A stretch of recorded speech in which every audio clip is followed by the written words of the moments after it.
of the CIIE, we heard again China's message of opening up further, and you participated in a panel at the Hongqiao Forum. What do you make of it all? I think it's a great conversation to have. You know, we want to talk about openness, we want to talk about trade, we want to talk about the opportunities to explore the huge Chinese market. But how do you carry through on turning a conversation into the building on the trust and creating actions that, you know, follow through on the very smart and wise rhetoric.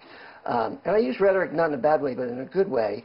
We need to talk the talk of globalization as well. So we can't, I think one of the things that happened was we got into a war of words, and that turned into a war of action, at least on the tariff front.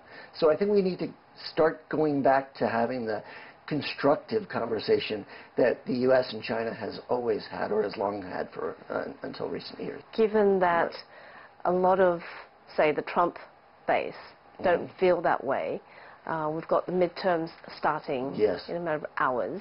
You know, how do you think the political landscape is going to change in the next 12 months, and what that means for the global economy?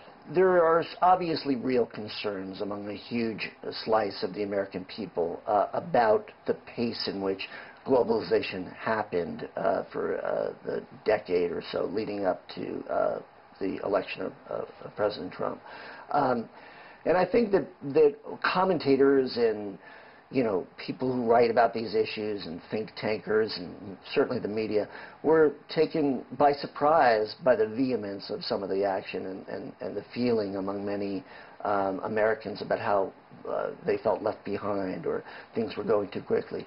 I think that was really a conversation about disruption of their jobs by technology, not by another country, or not by trade. And I think it's easy to get those two conversations muddled.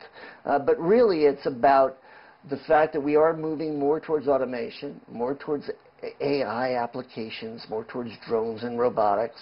And these are processes that have been happening, you know, for years, for decades. And that's what technological progress is.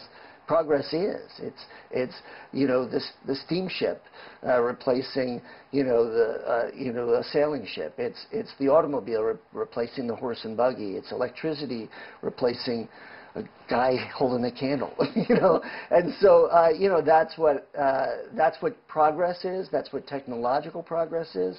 And I think we just have to understand that that creates jobs, it creates opportunities, it creates an improved quality of life in addition to being disruptive.